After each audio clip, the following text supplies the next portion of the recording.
welcome back to Not an Influencer, where I do not want to influence you, but I do want to inspire you.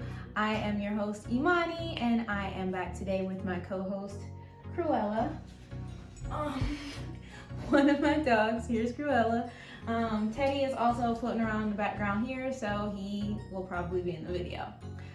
Today, I want to talk about some simple ways that you can romanticize your life, because I know everybody's seeing on TikTok, romanticize your life, but we're not really sure how to do that, right? So I'm going to talk about some very practical ways that you can romanticize your life.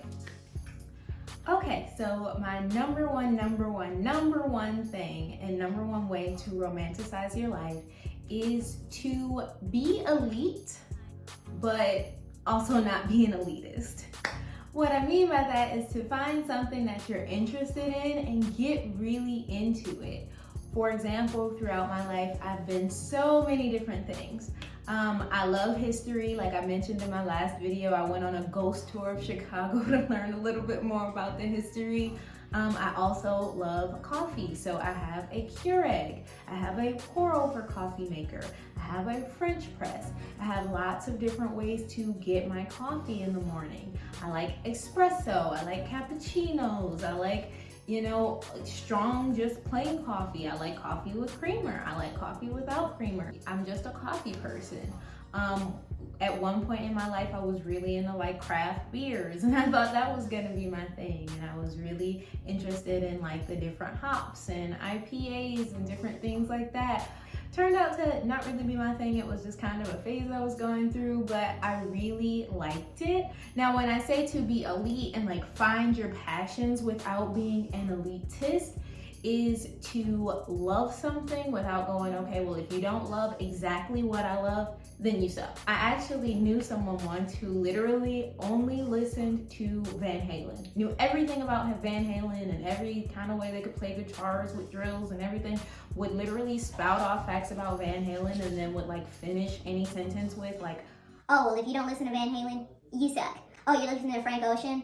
You suck. Oh, you're listening to Mariah Carey sucks. So you have to find a balance between being elite and having elite interests and unique things that are uniquely yours, that you can be really into and really express and really love without then turning into an elitist. So that's like my number one thing is it's gotta be all love and zero hate in this process. My number two way to romanticize your life is actually to eat the rainbow every single day. Now, I know that sounds weird. Like, eat the rainbow? What are you talking about, Skittles? It's like, no.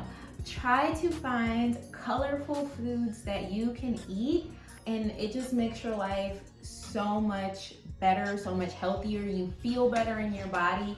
I'm actually gonna insert like a chart here, but like every single color that you eat actually affects your body in a different way.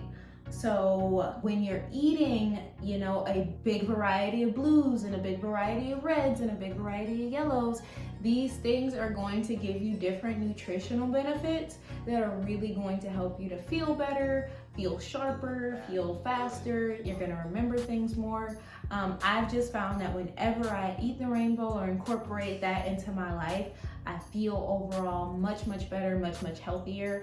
My number three thing to really romanticize your life is to limit your outside influences. I'm not on Instagram, I'm not on Facebook, I'm not on TikTok, I'm only here on YouTube because I was constantly looking at everyone else's life and I was comparing it to mine. So that comparison trap that you can fall into, thinking that everyone else's life is your life, is really not great. And also, I know just from experience that the highlight reel can look amazing when behind the scenes things can be so different.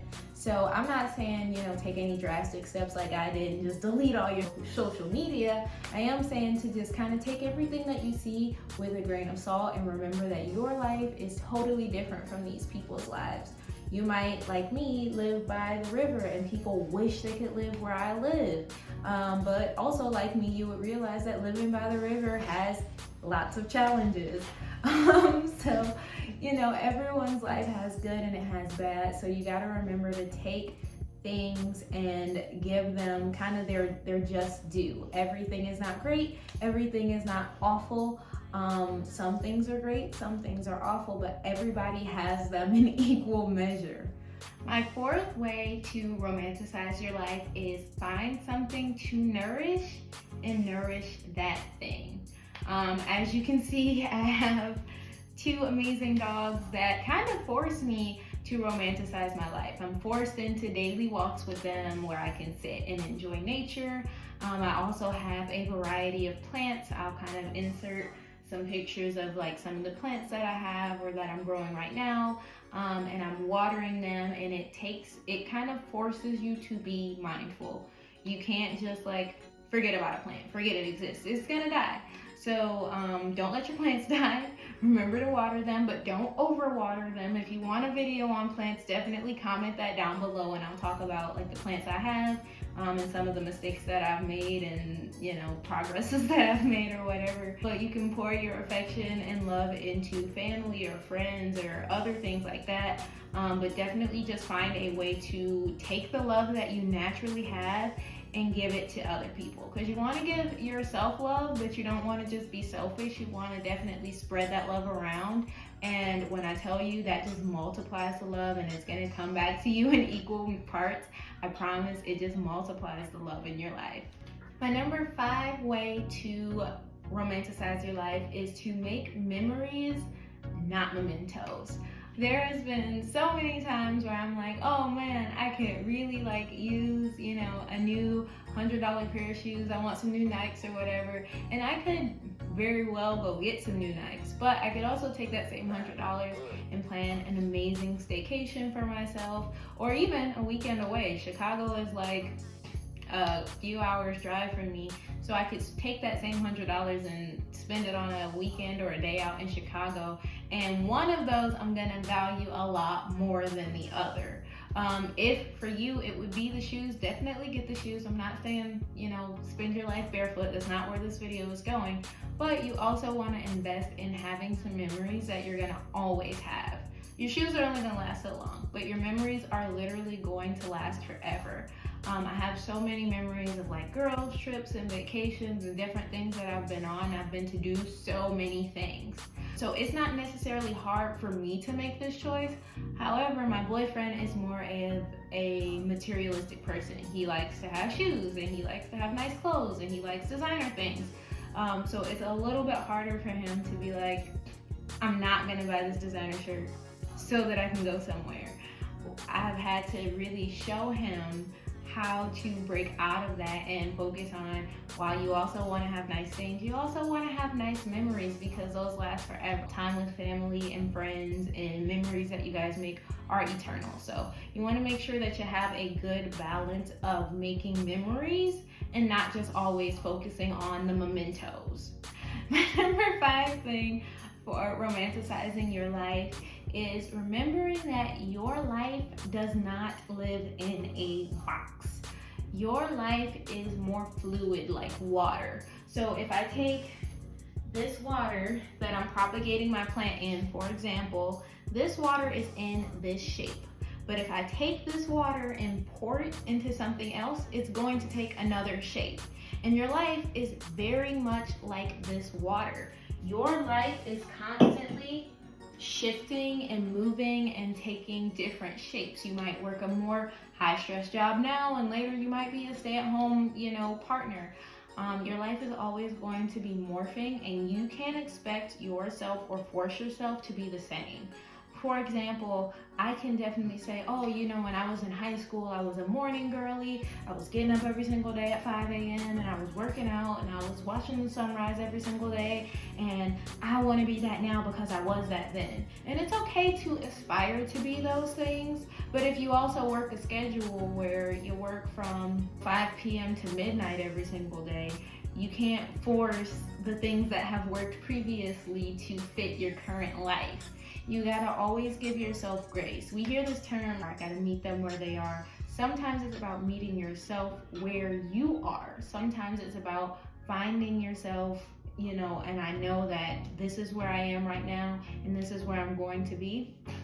Sometimes you gotta, build your life around where you are. And if you've already built something and it no longer fits, rebuild it, reshape it, mold it out. You gotta mold it to fit what your life currently is. For example, during my life, I had one period where I was so busy, I was literally working 8 a.m. to 8 p.m. every single day, including Saturdays and Sundays, every single day. As a result, I was getting shipped 3 times a week. I had money to do that because I was working. I was getting shipped all the time. I was getting my groceries delivered. Now, when I get up and, I don't really want to go to the grocery store, I'm like, oh, it might be great to get shipped. But I'm not working as much as I was, so the money is just not there. And then 2, I have the time now to really be able to slow down, grocery shop, and get the things that I need, and not just the things that are showing up on the Shipt app, things that I would have never even discovered had I not visited the grocery store. So there are pros and cons to every single thing and every single stage in life. But you got to remember to be fluid and adaptable around these things in your life. Life changes, your circumstances change, and you have to recognize that and be graceful with yourself and give yourself that room to grow and room to change. My 6th way to romanticize your life is to get some sunlight. Now, if you live in a place like I do, Michigan, where it is dark for a lot of the day, especially in the winter months where it's only light from 9 a.m. to 4 p.m., you can definitely simulate sunlight. I actually have an alarm clock, which I'm going to show now, that simulates sunrise and it simulates sunset for you. It'll have birds chirping for you to wake up to if that's the sounds you like. I prefer to wake up to the radio, so it'll play the radio for you. It definitely helps me with getting that sunlight when you live in a dark place or it's the winter months or whatever. And it doesn't have to necessarily be this alarm clock. There are lots of different natural sunlight simulating lights that you can shine on your face for 10 seconds in the morning. This is actually, this isn't just kind of an Imani fact pulled out of nowhere. This is a true scientific fact that the sunlight actually affects you in a positive way. It helps to get rid of seasonal depression or kind of the wintertime blues, or even the summertime sadness that we get sometimes. Getting that sunlight, getting out in nature, getting outside, or even just if it's too cold to go outside or whatever, getting that sunlight is definitely going to help, whether it's real sunlight, simulated sunlight, however, just bring light into your life.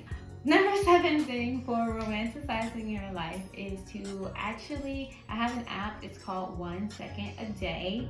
And what it does is it literally takes 1 second of every day of your life and it kind of compiles those together to make a visual journal of what your life looks like, which is really helpful for me. Like I mentioned, I'm off of TikTok, so I used to do a lot of recording that I could look back on TikTok. And it was, public for everyone else to see. Now I have a 1 second a day journal that is just for me, and I can look back and I can see my highs, I can see my lows, I can see random things that I was, interested in on one day. So it's really cool to have kind of that photographic evidence to look back on. Even if you don't use this app, just taking pictures and taking videos of things that you love and keeping those stored to look back on in the future is a really great way to kind of romanticize your life, present and past. My number 8 way to romanticize your life is to listen to podcasts. Basically, all of the time that I used to spend on Instagram and Facebook and TikTok, I've replaced all of that with listening to podcasts, and it has just helped me tremendously, especially in the areas of mental health and different things like that. And I listen to a variety of different podcasts. So I listen to of course, self-help podcasts. I might listen to a political podcast one day if I'm not really sure about events going on in my area. Some days I listen to comedy podcasts because I just want to laugh. I don't want to think about anything. I just listen to people telling jokes, and that works. Sometimes they're informational, sometimes they're not. Sometimes they're just about a particular person that I love and follow. So podcasts are a really, really great way to just be kind of mindful and present and, you know, listen to the world a little bit differently. I love podcasts, and I really think that you should just take a minute to kind of check some out. If you want to hear more about like the podcasts I listen to, comment down below. Maybe I'll talk about like my favorite podcasters one day. My 9th way to romanticize your life is actually kind of a unique one. I haven't heard anybody else talking about this, but it's something that I've recently gotten into doing, so I think that you're gonna love it. I actually match my music to whatever I'm making. So if I'm making Italian food, I will like go on YouTube and I'll play like an Italian restaurant playlist, and it'll be like a backdrop of like, it sounds like you're at Olive Garden or something. Or like if I'm making Mexican food, I might try to listen to like mariachi music, or I'll listen to like a Mexican inspired playlist. You know, might listen to Bad Bunny depending on the mood that I'm in, but I'll listen to like something with that Mexican flavor. If I'm making American food, I might listen to like oldies, you know, I might type in like a 60s like retro playlist, and I might listen to the Zombies, or, you know, something like that, that really just kind of puts me in that old school Americana feel. So that's one of the things that I've been doing, and it works really great, and it just gets you in a different headspace. Even if you're just like, I don't want to cook, and you put this on, a lot of times, you know, it makes you feel a lot better as you're cooking, and you really feel like, I don't know, you feel like you're like in a movie or something. It feels like you're like making a montage instead of just like making tacos. So it's really cool, and it's something that I love to do, and I think you guys will love it too. So give it a shot and comment down below how it made you feel. My number 9 piece of advice is gonna sound so wild and so rich coming from me, but it honestly is so true. Don't take everybody's advice all the time. And I know that, like, why are you giving me advice and then telling me not to take advice? It sounds super counterintuitive. But if you take everybody's advice, you're gonna wake up at 4 a.m. and you're gonna do a 90-step skincare routine, and you're gonna be that girl, and you're gonna go to the gym, and you're gonna leave sore, and then you're gonna go for a 2-hour walk. Like, if you do all of these things that everybody else does, if you make your life a compilation of all of their lives, it's just too much life to live. You're gonna have none of your own life. So, you know, when you're listening, even with this, I'm giving you 10 things, but maybe you use 2 of them. Maybe you use 1 of them. Maybe you might look at this video and say, I hate her, I hate everything she's about, and you use none of them. If that's true, that's fine.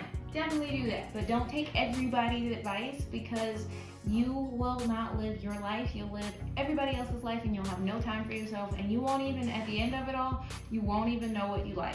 Have you ever spiraled into like a TikTok hole about like health and wellness, for example? There are 5 amazing benefits of a carnivore diet. A carnivore diet is absolutely worse than the vegan diet in every single way. Veganism is a scam. By the end of it, you're like, what is going on? That is what happens when you take too much advice. And then also, TikTok in particular is really, really sneaky with their advertising, because you'll see like normal looking people that like look just like me, and they're like, oh my gosh, Ritual is amazing. I take it every single day. and they don't actually have to say this is a brand deal with Ritual.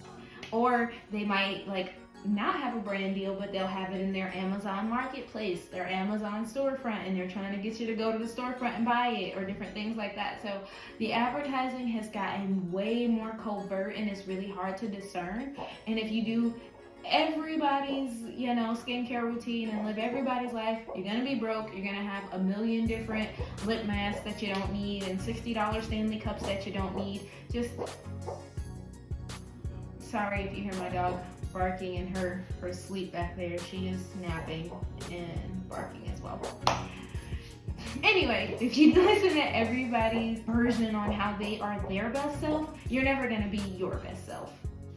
Alright, and my 10th tip in romanticizing your life is finding something that's just for you and you alone, nobody else. For example, I watch a lot of shows. I've been in a long-term relationship. Me and my boyfriend have been together for a really long time.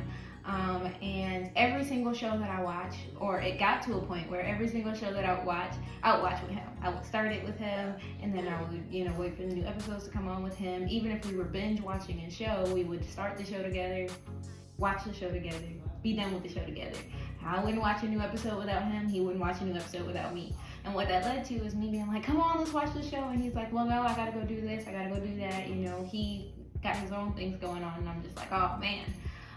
So in those times, I've really found that having something for myself, something that I like to do and only I like to do, is so amazing. Like I love, and this is gonna sound really great or not great depending on who you are, I love trash television. I love Teen Mom. I love I'm Pregnant and it's like a show about being pregnant but also being in jail or whatever. I love like Bringing Up Bates. I used to love the Duggars when they were on That's what Kontekst. so those kind of things that you have for just you really romanticize your life, because it's just a thing for just you. You can do it whenever you want to. You don't have to wait for another person to be ready. You don't have to wait for, you know, you can binge it by yourself. You can whatever. It's just yours. For some people, that is a bubble bath. They might like to, it might not be a TV show. It might be just a bubble bath that they like to take once a week just for themselves to unwind, grab a glass of wine, sit in the bathtub. Some people I know go and get ice cream or take themselves on weekly dates or monthly dates. It doesn't have to be an all the time thing, but you want to just find time for just yourself to be alone. You don't want to be scared of being alone or spending time by yourself. You really got to get to know yourself and have yourself, because even in a relationship, even when you're a parent, you can't lose sight of you. Having that thing for yourself really is going to just give you time to connect with yourself, or just, you know, turn off. Maybe you're too plugged into yourself and sometimes you just want to shut the noise and you want to watch someone else's drama. That's cool too. It's really going to give you that thing that you need, and you got to decide what that thing is for you and have it for yourself. Well, those are my 10 tips for romanticizing your life. If you liked any of them, or if any of these you tried and you love them, please comment down below. I love to see when I'm making an impact on people. Please don't forget to like this video, share it with your friends, and subscribe if you like my content. And I will be back with a new video next week. Bye guys.